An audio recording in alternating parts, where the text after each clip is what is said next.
This morning, I have the privilege of continuing a series that we've been in for a number of weeks. We are working our way through some of the parables of the New Testament, some of the parables of Jesus. And you've probably heard over the last number of weeks, if you've been with us, that parables are just these stories that Jesus told with a hidden meaning or a message tucked away in them. And you did not know what the meaning of the story was unless heaven revealed it to you or unless Jesus explained it to you. And the theme of the parables that we are looking at, the hidden message and meaning in the particular stories that we are looking at is really the idea that if you follow Jesus, if you are God's people, then your life is not going to be hidden. The evidence that you follow Jesus should be pretty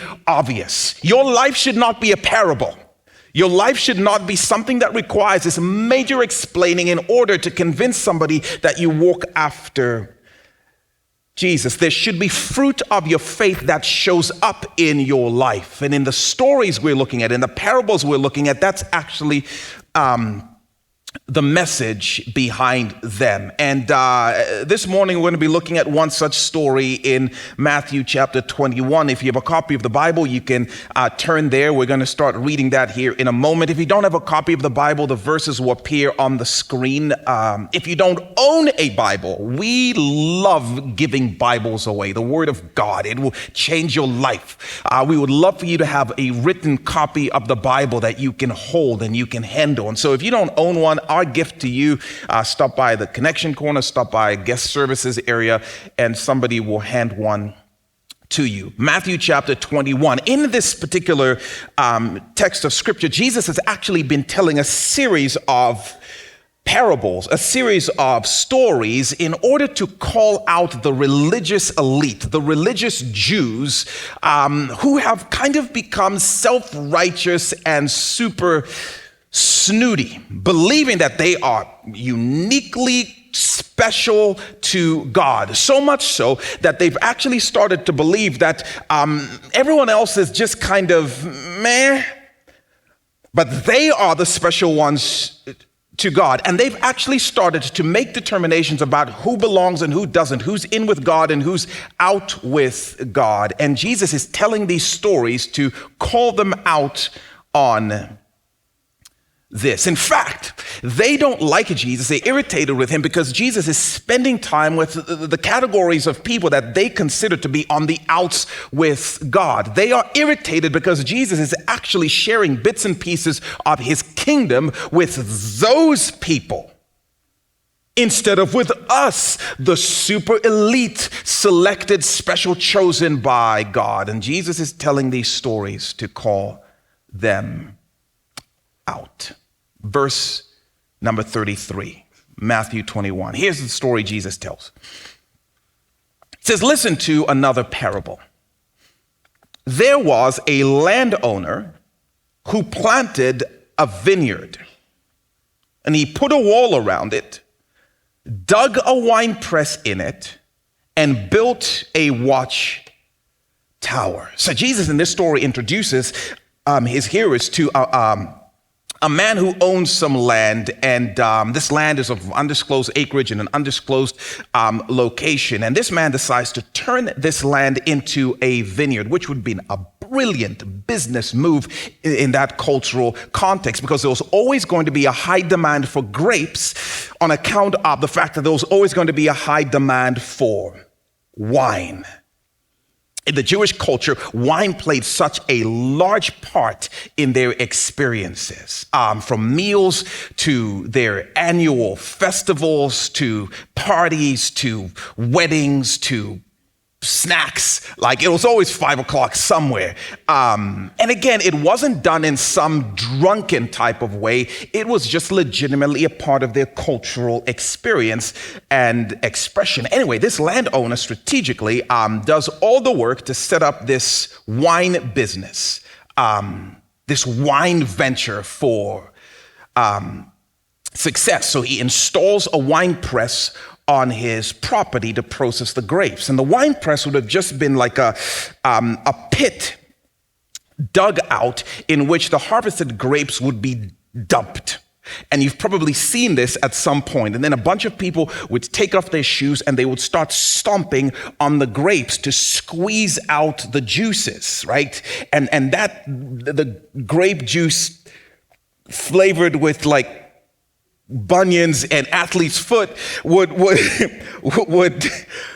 pour out of these channels into containers, and it would be collected to be processed for wine. The owner also wisely builds a wall around his estate to protect it against intruders. He even builds a watchtower, this building that overlooked the entire property and could actually see outside of the wall. So there was no way you could sneak up on this thing. They would see you coming from miles away, which gives us the hint that this wasn't some small enterprise. This wasn't some small piece of property. This was a significant piece of land with a significant business enterprise built on it. Verse number 33, the second part.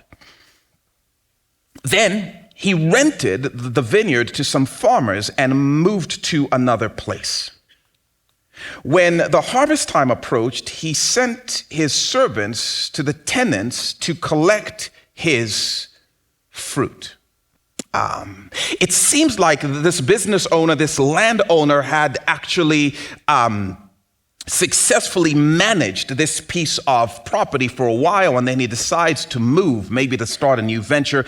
We don't know. But in either case, he opts to make some passive income by renting his business to some farmers. Now, it's worth noting the Greek language is a little bit more colorful than the New International Version in this particular context. The word for farmers is really just the word for like servants or hired laborers.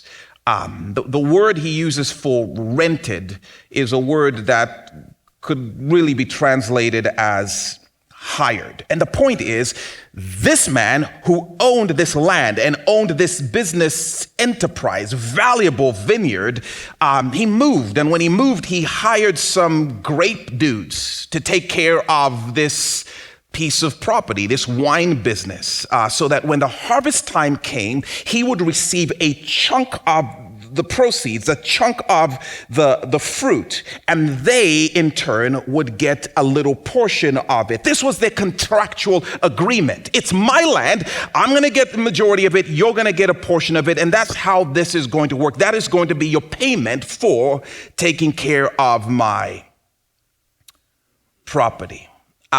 Jesus says when the time for harvest came, this owner sent some of his servants on an errand to go and collect his part of the deal according to the contract.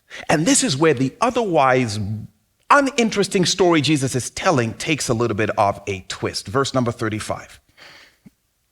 These tenants, these grape dudes, seized his servants.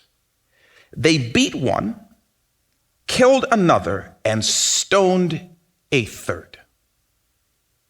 This is a true Jesus fashion type of a story that escalates so quickly without warning, and now it's at a PG-13 level of violence. So imagine these servants could not have received a more straightforward assignment from their boss.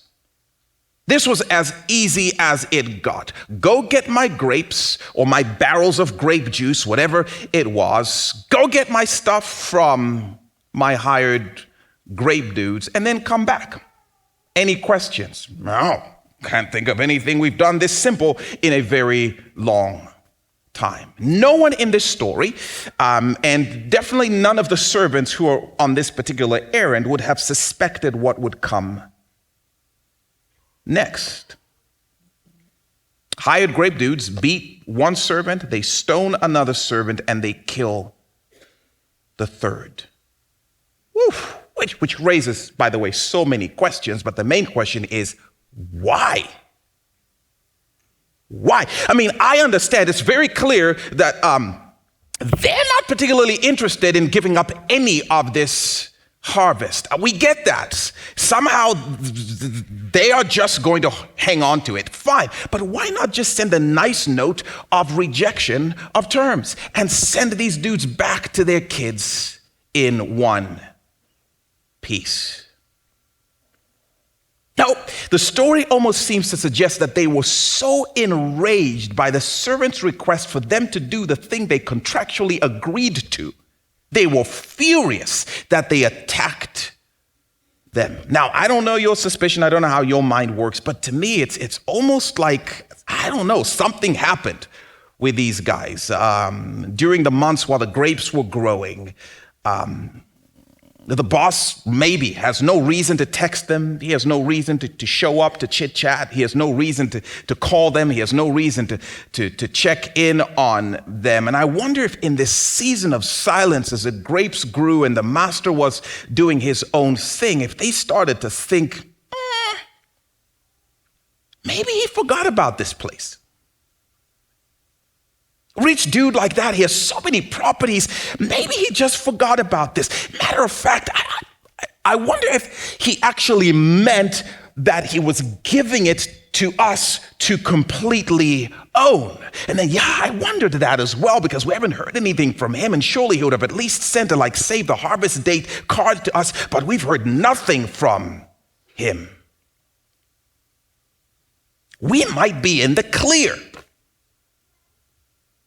I think we may be in the clear. So, dude, I'm just wondering, so what are you going to do with all of the money from the profits that we make? I don't know, man. I've already put a down payment on a house, and I'm just waiting. What about you? I'm Chick-fil-A franchise.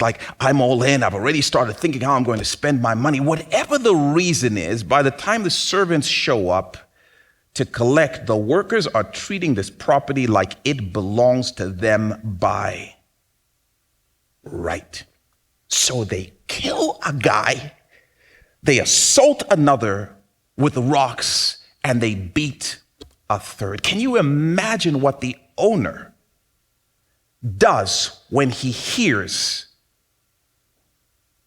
this? No, you actually cannot imagine, because look at what he does. He does not do what I would have expected him to do. Doesn't call authorities. He doesn't press charges. It says in verse 36, then he, the landowner, sent other servants to them, more than the first time. And these grape dudes, the tenants, treated them the exact same way.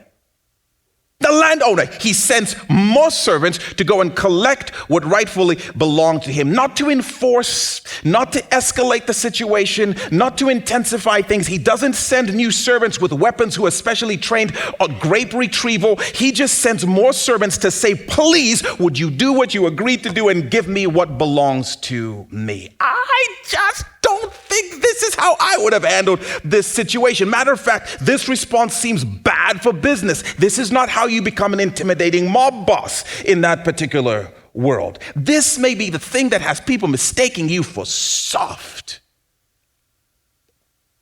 a pushover, a bit of a doormat. And that's exactly what the great boys think of him. And so they give the same business to these servants as well. They escalate to a PG-13 level of violence, beat down, concussion protocol, and they kill some of them. Ooh, when the word gets back to the boss, he is so unusual in his response. Check this out. Verse number 37. Last of all, he sent his son to them. They will respect my son, he said. And I'm like, what? I'm just saying this boss man is built different. He continues to give these brutes the benefit of the doubt. Let's try this again. Maybe they didn't believe that these servants represented me. I don't know. Maybe they didn't respect the servants because they are on the same level on the totem pole as the people I sent to them. I know. I know they may not believe, they may not respect, they may not respond to my servants, but they would definitely believe and respect and respond to my son. So he sends his son.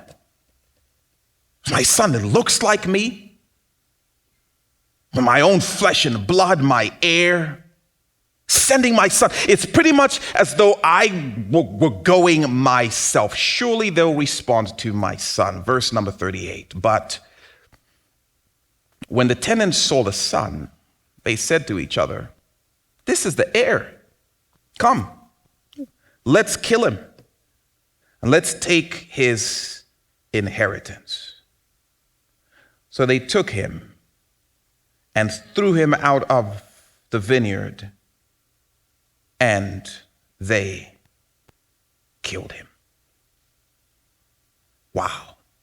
So here in this moment, the story Jesus is telling, this parable reaches its emotional climax. And there isn't a person listening to this story who isn't feeling emotionally intense. There is no way not to. Any question about the mindset or the motives of these gardeners is completely removed, and Jesus makes it very clear. No, they see the boss's son, they know exactly who he is, and they immediately devise a plan to permanently take him out. And their logic is solid. He's the heir. He's the heir. He stands to inherit this property that we are now living on. The only thing standing between us and immense wealth is this dude right here. If we take him out, it belongs to us. If he's out, we're in. And that's exactly what they do. Take him outside the walls of the vineyard and they execute him in cold blood. I'm guessing at this point you can hear a pin drop as Jesus is telling this story. It's emotional. And it begs an emotional response. Man, I can still remember my sophomore year at Grace. I was between classes and I went to check my email in the computer lab, because that's how we did it on the campus in Philadelphia. There was a computer lab, and so I went and checked I don't know if you can call it email, and dial up. I went and did all of it, and I had one solitary email waiting for me from some dude that I knew, but we weren't like on emailing level, so I wasn't sure why he was emailing me. But the email was very, very simple in its content. It simply said, "Dear Kondo, I'm sorry to inform you that your grandparents have died." And that was it. Now, quick PSA. Don't do that.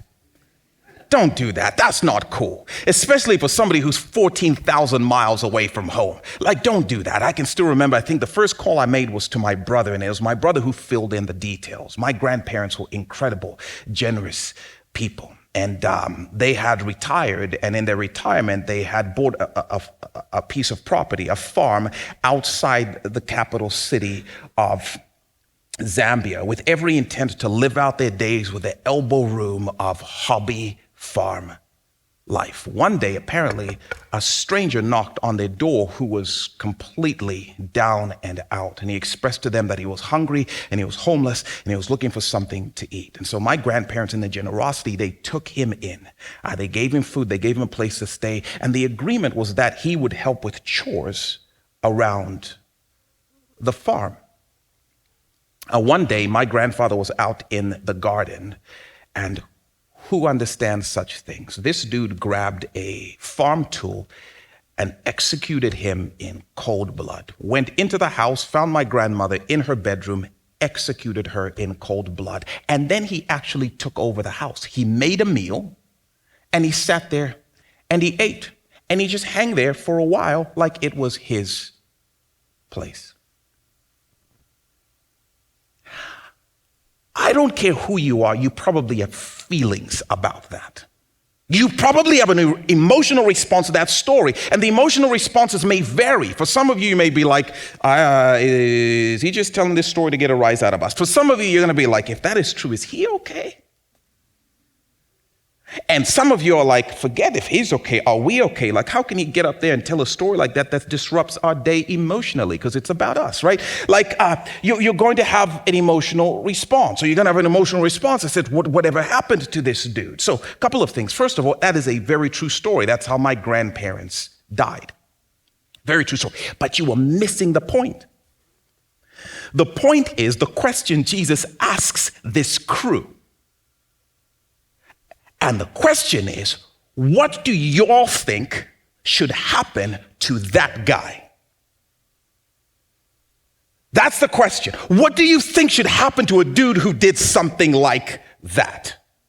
Which is exactly the question Jesus asks these people at the end of this story. He tells this incredibly emotional story about the execution of the owner's son by these entitled brats and brutes who had begun to believe that this was their piece of property. And Jesus asks, I'm just asking y'all, how do you think the owner should respond to a person who does something like that? And there is nobody who is emotionally disconnected without a feeling about this.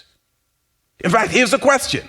Verse 40, Jesus says, therefore, when the owner of the vineyard comes, what will he do to those tenants?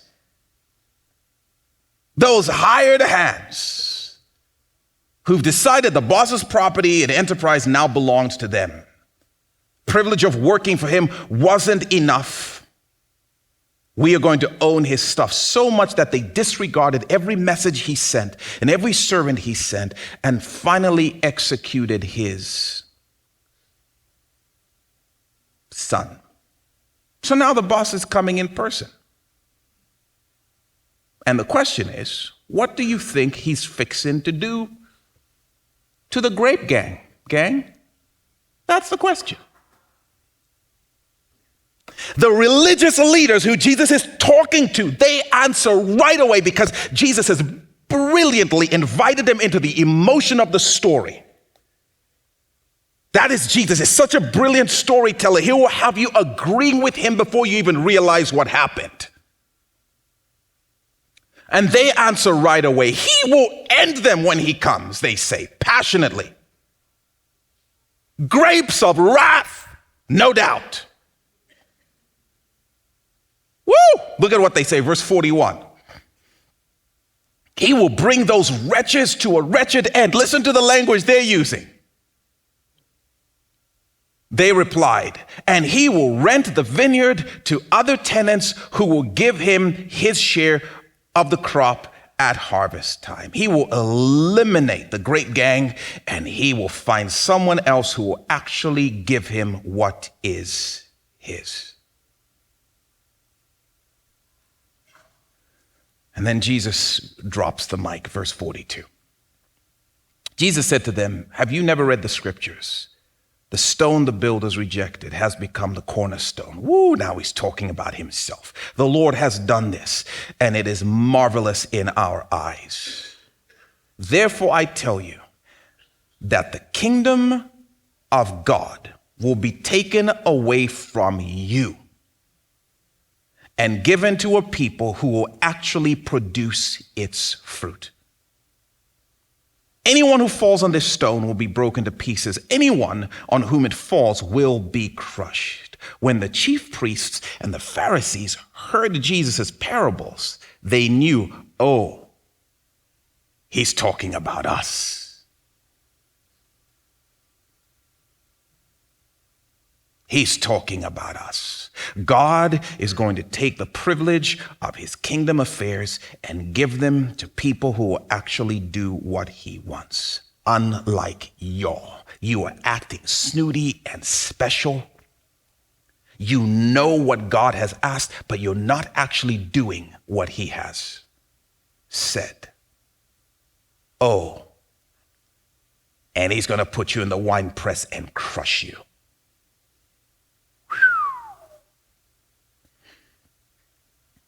Parables. Jesus is telling a story about God's relationship with the Jews, and in particular, these Jewish religious leaders who have a problem with Jesus hanging out with the spiritual outsiders. And he does it by essentially reminding them of their own spiritual history. He's talking about his Father in heaven. This is his parable. There was once a God who created the whole world. And within that world, he chose a special people for himself, the Jews. And he encircled them with his love. And he protected them as though sitting in a watchtower, if you will, calling them to draw near to him in relationship and calling them to represent him in the world around them. I sent Moses, and Moses delivered my law to you. If you are going to step into relationship with me and represent me in the world around me, here are the rules and here are the regulations. And I sent Moses to give the laws to you, and all of you understood exactly what the terms of the contract were. But over time, I don't know if it was because I got too silent, y'all started to act entitled, like the manna was yours. Something happened in your hearts, and your hearts started to become hardened, and you started to believe that you had every right to every single thing that had invited you into. Y'all turned on Moses, you turned on my word, and you did your own thing. So what did I do? Well, I sent the prophets.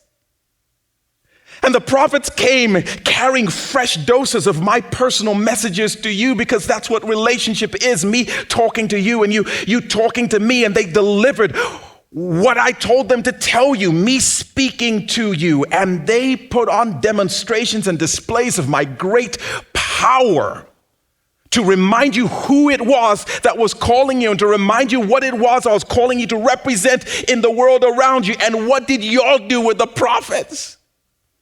You mistreated them, you disregarded what they said, and you even put some of them to death. Think about how you treated John the Baptist, my prophet, not too long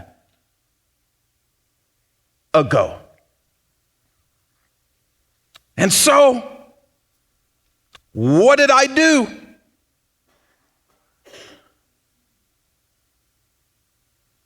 How does Hebrews 1 put it? Look at it, verse 1. In the past, God spoke to our ancestors through the prophets at many times and in various ways. But in these last days, he has spoken to us by his Son, whom he appointed heir of all things, and through whom also he made the universe. Verse 3, the Son, Jesus, is the radiance of God's glory and the exact representation of his being, sustaining all things by his powerful word. And so what did I finally do? I finally sent my Son, my exact representation to my representatives. Surely my people will listen to him, because sending my Son, who looks just like me, is like coming down myself.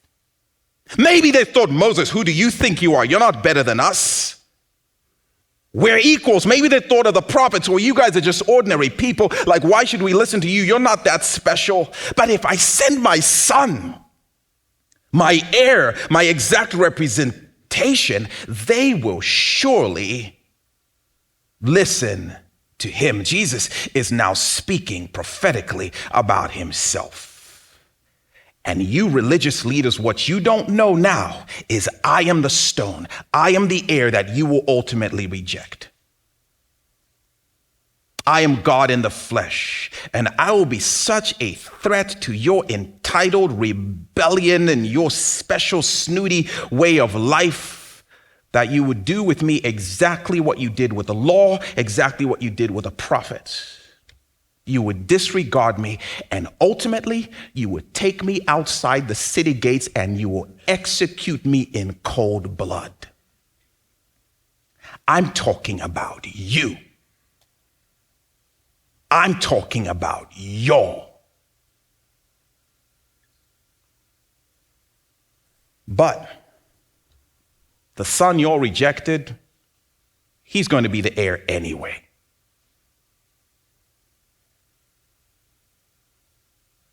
And what do you think God would do with you all then? He would take you out of play and offer the call of this relationship and this representation to the very people that you believe don't belong. And by the way, if you're a non-Jew sitting in this room, that should be your cue to shout. That's how you got in. That's exactly what God did. He said, oh, y'all don't want it? I'm going to open the door. People from every tribe and every background and every nation, and they're going to become heirs to the same promises, heirs to the same grace. They will be grafted in on account of your rejection of Jesus Christ. The religious leaders, he's talking about us. How dare he? Doesn't he know who we are? We would never do such a violent thing. How dare he? And they started to plot his death.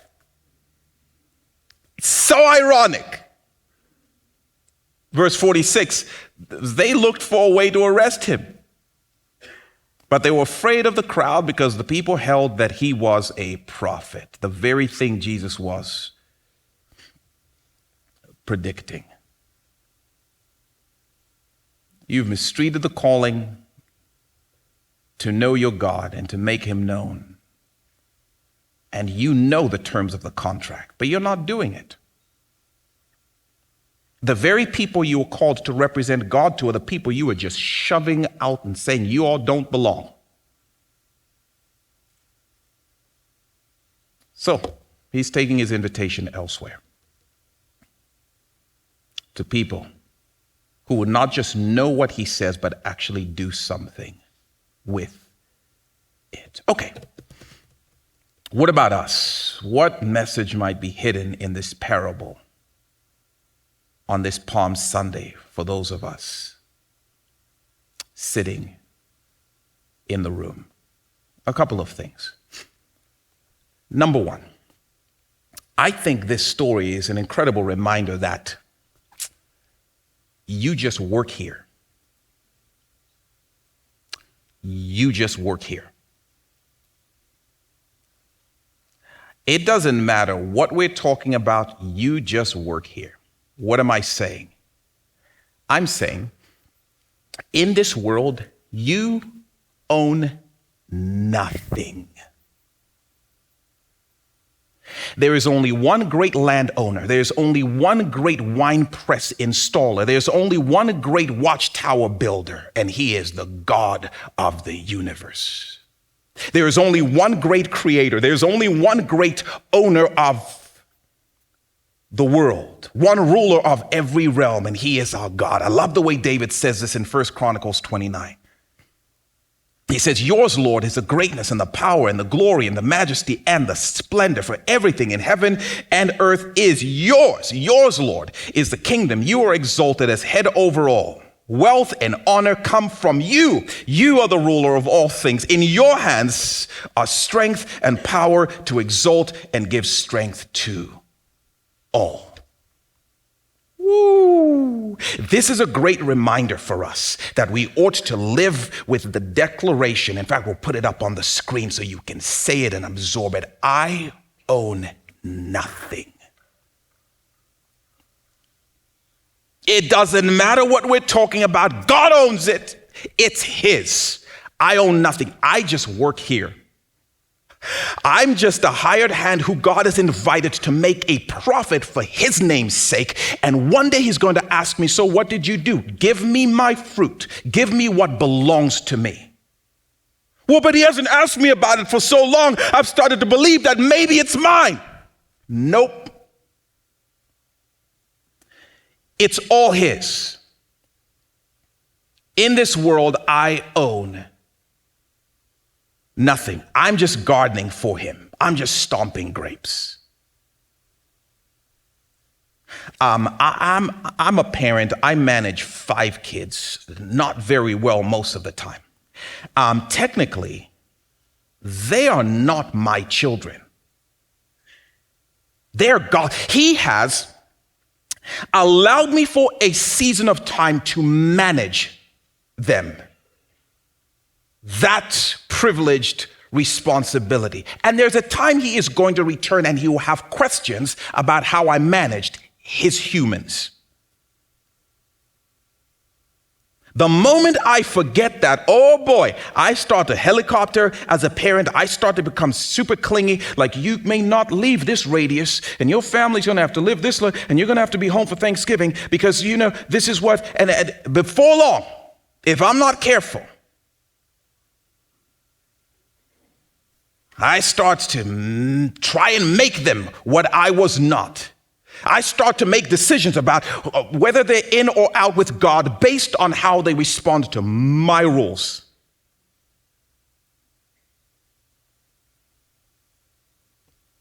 Preach, Kondo. I own nothing. We just work here, y'all. You don't own this country. I'm sorry to break it to you in an election year. You just live and work here to make much of the kingdom of God. If you forget that, you are going to become super snooty and special, making decisions about who deserves this piece of real estate in this land a little bit more than this. And you're going to start, and before long, you will surprise yourself how violent you got against certain people on social media. Concussion protocol, PG-13. Like, how did we become so mean to each other? Because I believed that one is not mine, and they are, and I'm here, and look at what happens to us. It's not yours. It's not your money. It's not your house, which is one of the reasons you don't get to take it with you. You just manage it. You just work for God with it. And when it's all said and done, he's going to ask you, how did you steward my house? And how did you steward my money? And how did you steward how did you do? The minute I stop believing that, I will cling on to it, boy. And anyone who tries to say anything about it,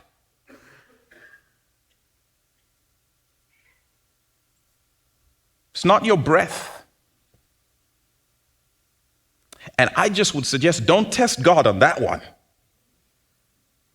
His breath in your lungs so you can breathe out his praise and so you can use it to make much of his name, so that you can call out in relationship and that you can cry out in representing him in the world around you. It's not your body. Those are not your gifts. And I'm just asking, are you living like you own it, or are you living like he does?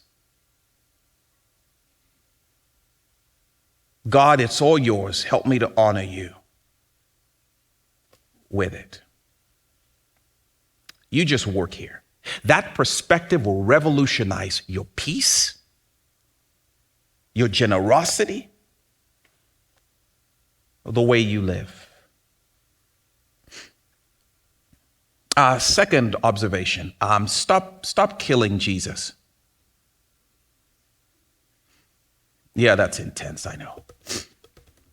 One of the ways we know we are the religious community that Jesus is addressing is that we will hear stories like this and we will distance ourselves from the villains in the story and will always identify with whoever we view as the good guys. So we read a story like this, and if we place ourselves in this story, we're like, yes, I'm the servant who got sent on an errand and I came back beaten and bruised, like that's where we'll place ourselves.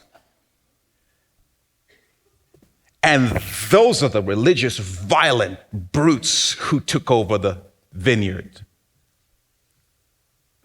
We're the grape gang, y'all. Jesus is talking to us. And one of the most beautiful ways to step into these stories is to get a sense of what are the things that Jesus might be saying to me. My tendency is to know what's he saying to them. Those people. I know what's he saying to me. Because I'll read a story like this and I will immediately distance myself, because I would never be the person who violently assaults or attacks somebody, let alone kills somebody. That is not me. And if Jesus is saying this is ultimately speaking to the religious leaders who would execute him, that is definitely not me. And I'm like, it's us. Stop killing Jesus.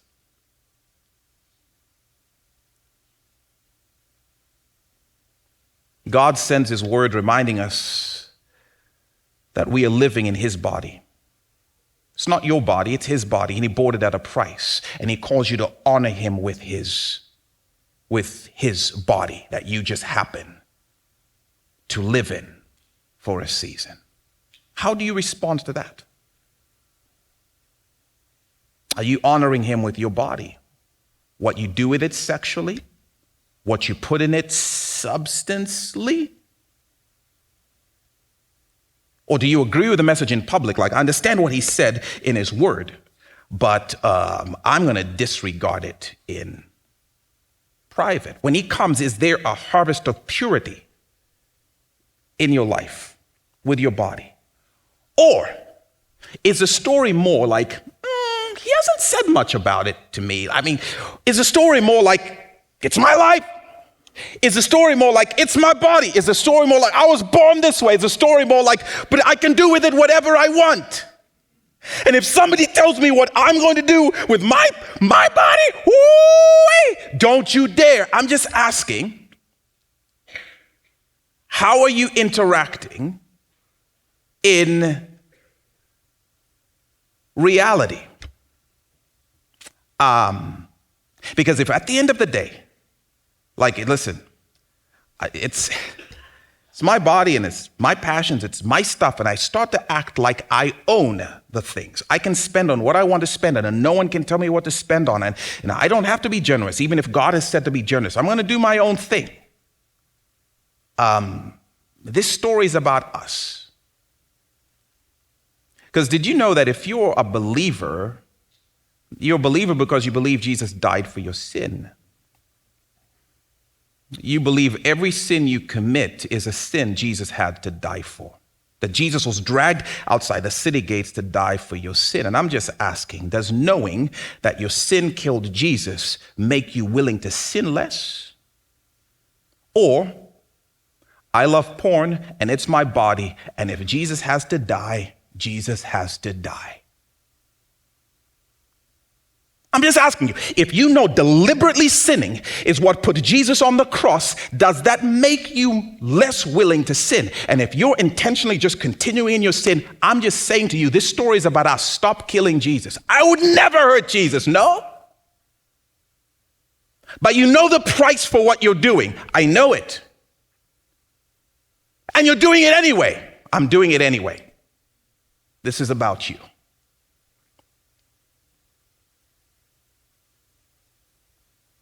I would never do what happened to Condo's grandparents. I'll never do what this story did. I'll never do what this did to Jesus. And the question is, do I deliberately continue to persist in the very things I know sent him to the cross? Is there a way you need to own that you are the tenant in the story? God, forgive me for mistreating your son by my deliberate sin.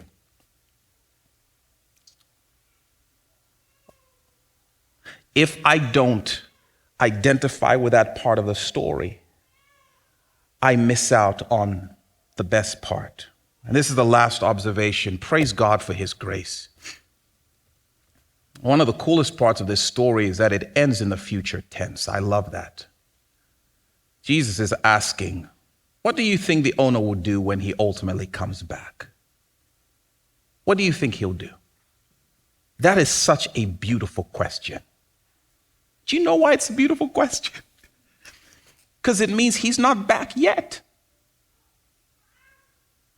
He's not back yet. Religious leaders, I've not gone to the cross yet. There is still time. If you are breathing air and if you are listening to this servant carrying this message, it's grace upon grace upon grace. God is saying there's still time. There's still time in this silent season of grace.